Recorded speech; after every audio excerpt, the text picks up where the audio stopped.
अस्सलाम वालेकुम जी। क्या हाल है आप सब लोगों का? ठीक ठाक हैं? उम्मीद है कि आप लोग जो है वो बखैर वफ़ियत होंगे और जो है वो अच्छी अच्छी लाइफ गुजार रहे होंगे, अपने अपने कामों में मशगूल होंगे, प्रैक्टिस में मसरूफ़ होंगे और स्टडी में मसरूफ़ होंगे। तो एज़ यूजुअल आप लोगों से मेरी रिक्वेस्ट है कि मेरा चैनल जो है वो दूसरे दोस्तों तक पहुंचाएं, ताकि सबका जो है वो फ़ायदा हो सके। तो नॉलेज जो है वो शेयर हम एक दूसरे से कर सकें। कमेंट्स भी किया करें, सजेस्ट भी किया करें। वीडियो के ऊपर थंब का एक निशान है, उसको आप क्लिक कर दिया करें, उससे वीडियो लाइक हो जाती है। सब्सक्राइब करें चैनल को, बेल का एक आइकॉन बना होता है इसके ऊपर, उससे चैनल जो है उसको सब्सक्राइब करें। और अपने जो है वो व्हाट्सएप ग्रुप्स अपने दोस्तों के, ख़ास तौर पे वो लोग जो लॉ के स्टूडेंट हैं, एलएलबी पार्ट 1 पार्ट 2 पार्ट 3 या जूनियर लॉयर्स हैं, अपने ग्रुप्स में वीडियो को शेयर करें ताकि बाकी दोस्त भी देखें, वो चैनल को सब्सक्राइब करें, तो सबको नॉलेज जो है वो मिले और सबका बेनिफिट हो। आज हम जो टॉपिक मैं आप लोगों के साथ डिस्कस करने जा रहा हूँ जी, पाकिस्तान पीनल कोड का सेक्शन जो है वो 378 थेफ्ट और एक्सटॉर्शन जो है वो टॉपिक आज हम जो है वो डिस्कस करने जा रहे हैं। उर्दू में अगर मैं आपको बताऊं, जो लोग वैसे नॉलेज के लिए मेरा लेक्चर सुन रहे हैं, जो लॉ के स्टूडेंट नहीं हैं, उनके लिए कि आज हम चोरी को डिस्कस करने जा रहे हैं कि चोरी जो है पाकिस्तानी जो है वो लॉ में, पाकिस्तान पीनल कोड में 1860 की जो बुक है जो पाकिस्तान में इन्फोर्स्ड है, उसके तहत पाकिस्तान में चोरी जो है वो कितने टाइप्स की होती है और किस किस तरह से होती है, उसकी सज़ा क्या है और ज़मानत कब हो सकती है, कब नहीं हो सकती। इसके ऊपर आज हम जो है वो डिस्कस करने जा रहे हैं। तो अब शुरू करते हैं जी। सेक्शन 378 बेयर एक्ट अगर आपके पास है तो एज यूजल बेयर एक्ट जो है वो पकड़ लें। थेफ्ट है जी 378। Whoever intending to take dishonestly, ये अल्फाज पे आपने गौर करना है। हु एवर, जो कोई भी, इंटेंडिंग टू टेक डिसऑनेस्टली, बदनीयती से, जो है ना बेईमानी से, any movable property out of the possession, उसको वो लेके जाना चाहता है बदनीयती से, एक जो है वो बंदा, एक बंदे की मर्ज़ी के बगैर, ठीक है जी, तो उसको हम थेफ्ट कहते हैं, चोरी। ठीक है, out of the possession of any person. ठीक है, दूसरे बंदे के कब्ज़े में जो चीज़ है उसको आप उसकी इजाज़त के बगैर अगर आप इधर उधर मूव करते हैं तो वो थेफ्ट है। अब इसकी एग्जांपल्स मैं आपको बताऊंगा, आपको क्लियर होगा कि थेफ्ट कौन सी है। और हम रोज़ थेफ्ट करते हैं लेकिन दूसरा बंदा लिहाज कर जाता है तो आपके खिलाफ एफआईआर नहीं करवाता 379 की और 378 की। 378 में इसकी जो है वो डेफिनीशन है, 379 में इसकी जो वो पनिशमेंट मौजूद है। Property out of the possession of any person without that person's consent moves that property in order to such taking is said to commit theft। अब फॉर एग्जांपल मैं अगर आपको बताऊं तो ये मेरी एक बॉल पॉइंट है मेरे पास इस वक्त, ये मैंने यहाँ रखी। ठीक है जी, मेरा ध्यान थोड़ी देर के लिए उधर हुआ, मुझे नहीं पता कि कौन मुझे देख रहा है कौन नहीं देख रहा। एक मेरा दोस्त है, उसने बॉल पॉइंट उठाई मेरे ऑफिस से, ये मेरे चैम्बर से, जब वो बाहर चला गया तो इसका मतलब है कि उसने थेफ्ट कर दी, मेरी इजाज़त नहीं ली उसने, मेरे पोजेशन में चीज़ थी, मुझे पता भी नहीं लगने दिया, डिसऑनेस्टली, बददयानती से उसने चीज़ उठा के ले गया। मेरा मोबाइल यहाँ पड़ा है, वो उठा के ले गया, मेरा ध्यान इधर था, मैंने देखा नहीं, ना ही उसने मुझसे पूछा, तो इसका मतलब उसने थेफ्ट कमिट कर दी। आप समझ गए ना। अब मजाक मजाक में हम लोग रोज़ ही थेफ्ट कर जाते हैं अपने दोस्तों के साथ बैठे हुए, लेकिन वो एक अलग बात है कि वो जो है वो एफआईआर दर्ज नहीं करवाते। इसकी एक्सप्लेनेशंस हैं कुछ, कि कुछ चीज़ें जो ज़मीन के साथ जुड़ी हुई हैं वो जब तक तो जुड़ी हुई हैं तो वो मूवेबल नहीं होती, जब वो उखाड़ दी जाती हैं तो वो मूवेबल हो जाती हैं उससे। तो उसको जब वो उखाड़ दी जाएंगी जगह से तो फिर वो मूवेबल हो जाएंगी, तो उनकी भी तो वो थेफ्ट हो जाएगी। और ख़ास तौर पे थेफ्ट जो है वो मूवेबल प्रॉपर्टी की है। ये इमूवेबल प्रॉपर्टी ऐसी प्रॉपर्टी जो ज़मीन के साथ जुड़ी हुई है, जो फिक्स्ड है, जो फॉर एग्जांपल एग्रीकल्चर लैंड है, 4-5 मरले का मकान है, उसकी थेफ्ट नहीं हो सकती, मूवेबल ही नहीं है, वो जगह फिक्स है। ठीक है जी। अच्छा जी, इसमें एक्सप्लेनेशंस हैं आगे। थर्ड एक्सप्लेनेशन इसकी है, पहली दो तो मैंने ऑलमोस्ट आपको एक्सप्लेन कर दिया। Person is set to cause a thing to move by removing an obstacle. अच्छा, ये भी मैं आपको एक्सप्लेन कर देता हूँ। अगर एक बंदे ने, एक रुकावट है एक चीज़ के सामने, उसने वो रुकावट तोड़ के वो जो है वो चीज़ उस रुकावट से आगे ले गया तो इसका मतलब उसने थेफ्ट कर दी। Prevent obstacle which prevented it from moving or by separating it from any other thing as well as by actually moving it. अगर वो उस ऑब्स्टिकल को, उस रुकावट को अबूर कर चुका है वो बंदा वो चीज़ लेके, तो उसका मतलब उसने थेफ्ट कर दिया। मैं इसकी एग्जांपल्स आपको और भी दूंगा आगे। एक्सप्लेनेशन ये और है इसकी। A person who by any means causes an animal to move is said to move that animal, and the move everything which in consequences of motion so caused is moved by that animal. तो अगर किसी animal की चोरी उसने की है तो जैसे ही उसकी मूवमेंट शुरू हुई है उसके साथ जो जो चीज़ें मूव हुई हैं वो थेफ्ट जो है वो बन जाएगी। ठीक हो गया जी। आगे इसकी एक्सप्लेनेशन ये है कि जो कॉन्सेंट की इसमें बात हो रही है वो एक्सप्रेस और इम्प्लाइड दोनों हो सकती है। और तो जिस पर्सन के पोजेशन में चीज़ है उसकी मर्ज़ी के बगैर, उसको इतला दिए बगैर, उसके इजाज़त लिए बगैर अगर मूव कर दी एक जगह से दूसरी जगह तो वो थेफ्ट के अंडर जो है वो फॉल कर जाएगा। फॉर एग्ज़ाम्पल मैं अगर एक और एग्ज़ाम्पल आपको दूं तो एक मुलाजम है, एक मालिक है दुकान का, एक मुलाजम ने अपना मोबाइल कॉल करने के लिए फ़र्ज़ करें दिया है कि तुम मेरे पास बैठ के कॉल कर लो। मालिक ने मुलाजिम को दिया, मालिक ने तो मुलाजम ने कॉल करके बगैर मालिक से पूछे, मालिक कहीं और तरफ देख रहा था तो वो मोबाइल लेके 10 कदम भागा है। उसके बाद वो पकड़ा भी गया तो उसने थेफ्ट का ऑफेंस कर दिया।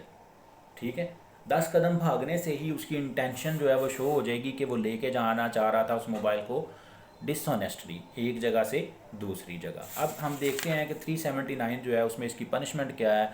तो पनिशमेंट इसकी ये है जी, whoever commits that theft shall be punished with imprisonment of either description for a term which may extend to 3 years or with fine or with both। तो इसमें या तो 3 साल कैद, 2 साल, 1.5 साल, 1 साल, मे एक्सटेंड टू 3 ईयर्स का मतलब है कि 3 साल से कम कम जो है उस बंदे को सज़ा दी जाएगी। और साथ में और है, या सज़ा दी जाएगी या जुर्माना किया जाएगा या फिर दोनों भी किए जा सकते हैं, और विद बोथ। तो इसके हवाले से 2 केस लाए हैं जी। एक बड़ा फेमस केस लाया है 1991 लॉ नोट्स 1239 है पेज नंबर। इसमें ये होल्ड किया गया कि अगर वाइफ जो है वो अपने हस्बैंड की मर्ज़ी के बगैर कोई चीज़ इधर उधर मूव कर देती है तो वो चोरी नहीं है। ठीक हो गया, वो थेफ्ट के मीनिंग में नहीं आता। अच्छा जी, मुलज़म बरी हुआ था 2000 PCRLJ पेज नंबर 108 है इसमें कि जो कंप्लेनेंट था उसके बेटे के अलावा कोई और गवाह मौजूद नहीं था। तो प्रोसिक्यूशन जो है ना वो badly fail to prove charge, that's why जो है वो मुलज़म जो है वो उसको फिर जो है अक्विट कर दिया गया था कोर्ट्स की तरफ से। और प्री अरेस्ट बेल जो है मुलज़म को ग्रांट की गई थी 2006 PCRLJ पेज नंबर 179। तो वो जो है वो कैंसिल कर दी गई थी क्योंकि वो जो है वो इन्वेस्टिगेशन ज्वाइन नहीं कर रहा था। अच्छा, अब हम देखते हैं 380 इन द ड्वेलिंग हाउस क्या है। whoever commits theft in any building, tent or vessel is used as a human dwelling used for the custody of the property shall be punished with imprisonment of either description for 7 years। अगर तो चोरी वैसे की है तो वो 379 लगेगा जो मैंने आपको पहले एग्जांपल दिए हैं। लेकिन अगर किसी के घर के अंदर दाखिल होके किसी गोदाम में, ठीक है, किसी टेंट वेसल से, फॉर एग्जाम्पल ऐसी चीज़ समझ लें जिसकी लिमिट प्रेस्क्राइब्ड है, उसके अंदर कोई चीज़ें पड़ी हैं, गोदाम हो गया, वेयर हाउसेज हो गए, कोई घर हो गया, उसके अंदर से चोरी किया तो फिर 380 लगेगा। इसकी सज़ा 7 साल है। ठीक हो गया, और साथ में फ़ाइन भी होगा। ठीक हो गया। अब हम आते हैं जी 381, थेफ्ट बाय क्लर्क और by servant of property in possession of master. ठीक हो गया। सादा अल्फाज में मैं आपको बताता हूँ, एक मालिक है दुकान का, उसने क्लर्क रखे हुए हैं 2 से 4 5। ठीक हो गया। अब क्लर्क जो है वो एक ट्रस्ट वर्दी पर्सन होता है क्योंकि मालिक को उस पर ट्रस्ट होता है कि ये इस प्रॉपर्टी में बैठा है, मेरे साथ है, मेरे जैसा बंदा है। अगर वो वहाँ पे चोरी करता है तो उसकी स्वीयर है पनिशमेंट, वो क्योंकि वो ऑफेंस स्वीयर है, आपने जो है ना ट्रस्ट तोड़ा है एक बंदे का। ठीक है, वहाँ पे अगर वो चोरी करता है तो वो क्या कह रहा है यहाँ पे, whoever being clerk or servant or being employed in the capacity of the clerk servant commits theft in respect of any property in the possession of his master or employer shall be punished। shall का मतलब है लाजमी उसको सज़ा होगी with imprisonment of either description for a term which may extend to 7 years shall also be liable to fine। साथ में जुर्माना भी होगा। 379 में या जुर्माना या सज़ा थी, इसमें जुर्माने के साथ सज़ा भी लाजमी है। इसमें दोनों चीज़ें होंगी क्योंकि आपने ट्रस्ट तोड़ा अपने मालिक का जिसके पास आप जॉब करते थे। ये बड़ा ही इंपॉर्टेंट है सेक्शन 381A। गाड़ियों के पीछे अक्सर लिखा भी होता है 381 थेफ्ट ऑफ व्हीकल। गाड़ी की चोरी, चाहे वो कोई मोटर हो, चाहे वो ट्रक हो, चाहे वो कार हो, चाहे वो मोटरसाइकिल हो, चाहे वो कोई भी हो, मूविंग व्हीकल जो है ना, थेफ्ट ऑफ अ कार और other motor vehicles 381 whoever commits theft of a car or any other motor vehicle including motorcycle, scooter, tractor shall be punished imprisonment of either description for 7 years and with the fine not exceeding the value of the stolen car or property। समझे जी इस बात को। जो बंदा गाड़ी की चोरी करेगा, किसी भी किस्म की गाड़ी हो, ट्रक हो, ट्रैक्टर हो, ट्राली हो, कुछ भी हो, मोटरसाइकिल हो, तो एक तो सज़ा उसकी 7 साल है, ठीक हो गया जी। दूसरा ये कि उस बंदे को फ़ाइन भी किया जाएगा, जो फ़ाइन उसको इतना किया जाएगा कि जो चीज़ उसने चोरी की है उसकी कीमत से ज़्यादा नहीं होगा, थोड़ा सा कम होगा, ठीक है जी। आई होप आप लोग जो है ना अंडरस्टैंड कर गए होंगे चीज़ को। तो इसमें जो एक्सप्लेनेशन है इसकी वो ये कहती है कि अगर आप मोटर व्हीकल की चोरी के साथ साथ इलेक्ट्रॉनिक ट्यूबवेल की मोटर उतारते हैं, कोई बाहर गलियों में लोगों के लाल पंप लगे होते हैं वो उतारते हैं, तो वो भी 381 में ही फाल करता है, ठीक हो गया जी। तो एक और बात मैंने आपको बताता जाऊँ, अगर मुलज़म से रिकवरी हो जाए तो आमतौर पे कोर्ट्स उसकी बेल जो है फिर उसको ग्रांट नहीं करती, क्योंकि वो मुलज़म से आलमोस्ट मुजरिम बनने की तरफ पहला कदम जो है वो हो जाता है। रिकवरी होना ही इस बात का सबूत होता है कि वो ही सही अक्यूज़ड है, मुलज़म है, ठीक हो गया। 382 whoever commits theft having made preparation of causing death or are to restraint fear of death restraint and अच्छा जी, सादा सादा अल्फाज में हम आपको ये बता देते हैं। अगर कोई बंदा चोरी इस नीयत से करता है कि उसके पास ऐसे हथियार हों कि अगले बंदे को नुकसान पहुंचा सकता हो, अगले बंदे को मना कर सकता हो, या अगले बंदे को डरा सकता हो कि तुम्हारी मौत वाक़ई हो जाएगी, तुम्हें फायर मार देंगे, तो फिर क्या होगा। committing of such theft in order to effecting of his escape after committing of such theft in order to अच्छा जी टेकिंग अवे था। अच्छा, वो उस बंदे ने इतनी तैयारी की हुई है कि अगर ये मेरे पीछे आएगा, मुझे पकड़ने की कोशिश करेगा, मुझे मेरे पीछे भागेगा तो मैं इसको फायर मार दूंगा। तो ऐसी सूरत में थेफ्ट जो है वो अगले बंदे को मारने की नीयत के साथ की जा रही है, उसको डराने की नीयत के साथ की जा रही है, उसको मौत का खौफ दे के की जा रही है। तो इसकी सज़ा जो है वो मे एक्सटेंड टू 10 ईयर्स है, फिर 10 साल तक सज़ा होगी इसकी, ठीक है जी। और साथ में आल्सो लाइबल टू फाइन, और इसके साथ में फ़ाइन भी अलग से होगा। यहाँ तक थी हमने पढ़ लिया जी थेफ्ट। अब हम पढ़ते हैं एक्सटॉर्शन। थोड़ा सा माइनर सा डिफरेंस है इसके दरमियान, इसको ज़रा ध्यान से समझ लीजिएगा। 383 एक्सटॉर्शन whoever intentionally, अब सरा आपने थोड़ा सा डिफरेंस ज़रा ना साथ में इसका देखना है। उसमें था इंटेंडिंग टू टेक डिसऑनेस्टली 378 में। अब यहाँ क्या कहता है, whoever intentionally puts any person, एक बंदे ने नियत की एक बंदे को डाला खौफ में of any injury to that person, कि वो उस बंदे को ना, एक बंदा आया उसने नियत की हुई है कि मैंने बी पर्सन को जो है वो इंजरी के खौफ में डालना है, ठीक है, टू एनी अदर या किसी और पर्सन को, and thereby dishonestly induces that person, और उसको बदनीयती से जो है ना बेईमानी से that person to put in fear of deliver, उसको उसके कानपट्टी पे पिस्टल रख के कि यार तुम ये जो है ये चीज़ मुझे डिलीवर करो। अब 378 में क्या था, जिस बंदे की चीज़ आप लेके जा रहे थे उसको पता ही नहीं था, उसकी इंटेंशन आप उसको पता ही नहीं था कि मेरी चीज़ गायब हो रही है। लेकिन इसमें जो है उस बंदे के इल्म में है बात एक्सटॉर्शन में कि मेरी चीज़ चोरी की जा रही है, यानी कि सर पे पिस्टल रख के जो है रॉबरी हो, आगे वो खैर अब मैं उसको आगे एक्सप्लेन करूंगा। खैर आप इतना ही समझ लें कि अगर सर पे पिस्टल रख के कोई चीज़ लेके जा रही है तो वो एक्सटॉर्शन आती है। आगे वो रॉबरी या डिकॉटी कब बनेगी वो आगे हम अगले सेक्शन में अगले लेक्चर में हम पढ़ेंगे। लेक्चर जो है वो लेंथी हो जाएगा इस तरह से। अच्छा जी, any person, any property valuable security thing sealed or may be converted into valuable security commits extortion। अगर वो कोई भी ऐसी प्रॉपर्टी जो सिक्योरिटी के है, सील्ड है, और उसको अपने यूज़ में कन्वर्ट करने के लिए इस तरह की हरकत करता है कि अगले बंदे को जो है वो पिस्टल उसके सर पर रखता है, तो फिर वो बंदा जो है वो एक्सटॉर्शन कमिट कर रहा है। वो थेफ्ट नहीं है। थेफ्ट में जो है ना वो ज़ोर का एलिमेंट नहीं है, इसमें थ्रेट का एलिमेंट है एक्सटॉर्शन के अंदर। थेफ्ट में थ्रेट का एलिमेंट नहीं है। थेफ्ट के अंदर आप अगले बंदे को डराते धमकाते नहीं है, एक्सटॉर्शन में आप डराते धमकाते हैं नेक्स्ट पर्सन को। अच्छा जी,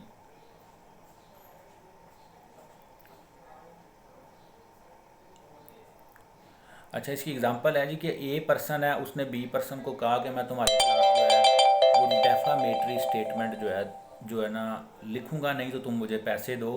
तो इसका मतलब ए ने एक्सटॉर्शन जो वो कमिट की है, ठीक है, डराया है उसको, डराया धमकाया किसी खास मकसद के लिए, ठीक हो गया। एक्सटॉर्शन की सज़ा क्या है जी? एक्सटॉर्शन की सज़ा है 3 ईयर्स और विद फाइन और बहुत, ठीक है, जिस तरह चोरी की सज़ा है पहले तो वो यही आ गई। अब 385 क्या कहता है? Putting any person in fear of injury in order to commit extortion, whoever in order to commit extortion puts any person in fear of attempts to put any person in fear of injury shall be punished with imprisonment of either description for a term which may extend to 2 years also fine। अब next person को जो है दिए जाती है ये call आ गई थी मेरी, इंटेंशन ही डाइवर्ट हो गई है सारी। whoever commits extortion shall be, कहाँ थे यार हम, description for a term which may extend to 3 years or fine or बहुत। 385 पे आ जाते हैं जी आप। Whoever in order to the committing of extortion puts any person in fear of, एक second, any person in fear of injury shall be punished with imprisonment of either description for a term which may extend to 2 years or fine or बहुत। अगर वो बंदा जो है किसी को injury commit करने की नीयत से जब एक्सटॉर्ट करता है तो 2 साल जुर्माना या दोनों सजाएं हो सकती हैं। Extortion by putting any person in fear of death or grievous hurt, whoever commits extortion by putting any person in fear of death or grievous hurt to that person or any other person shall be punished with imprisonment up to 10 years। ठीक है, अगर कोई बंदा मौत के खौफ के लिए या ग्रीवियस हर्ट की धमकी देता है या डरा अगले बंदे को पुट करता है इस चीज़ में कि उसको उस चीज़ का डरावा देता है, तो फिर उसको जो है वो 10 साल तक भी सज़ा हो सकती है। ठीक है, 387 सेक्शन है, whoever in order to the committing of the extortion puts or attempts to put any person in fear of death or of grievous hurt to that person or to any other person shall be punished with imprisonment of either description for a term which may extend to 7 years shall also be liable to fine। अच्छा, ऊपर वाले में extortion कर रहा है bye putting any person, और इसमें जो है putting person in fear of death or grievous hurt in order to commit extortion. ठीक हो गया जी। तो ये इसके जो है वो कुछ सेक्शंस हैं। तो अब हम आपको जो है वो साइटेशन इसके हवाले से कुछ चंद एक जो है वो आप लोगों को बताते हैं। 379 में बेल ग्रांट हुई थी जी। पेज नंबर है PCRLJ पेज नंबर 1555, इसका ईयर है 1999 कि ऑफेंस जो है वो प्रिविटरी क्लास में फॉल नहीं करता तो बेल ग्रांट कर दी गई थी। 379 में बेल ग्रांट की गई थी कि फर्दर जो है ना वो रिक्वायर्ड नहीं है पुलिस को वो बंदा। 2005 YLR 1656 पेज नंबर है। इसके अलावा FIR लॉन्च करने में 8 मंथ्स का डिले था, इसमें भी बेल ग्रांट हुई। 2007 PCRLJ पेज नंबर है 602 पर। स्टोलन प्रॉपर्टी रिकवर हो गई फिर भी बेल हो गई, ये है जी साइटेशन 2005 YLR पेज नंबर है 1672। अच्छा, बेल रिफ्यूज़ हुई है 380 में, causing substantial losses to the complainant 2006 YLR page number 3013। Possibility of error of 1 year in determining the age 2007 YLR page number 207। Mala fide on the part of the complainant and police थी, इसमें भी bell grant हुई है। ये है जी 2007 PCRLJ 257 page number 381। ये में 2 citations आपको बता रहा हूँ। 2004 PCRLJ 596 accused not named in the FIR nor put to identification test, तो इसमें भी बेल जो है वो ग्रांट हुई। बेल रिफ्यूज़ हुई है 381 में 2007 PCRLJ पेज नंबर 183। और accused found to be connected with the gangs of car snatching, पूरी गैंग्स में स्नैचिंग की एक गैंग थी उसके साथ कनेक्टेड था, उसका हिस्सा था, तो बेल जो है वो रिफ्यूज़ हो गई थी।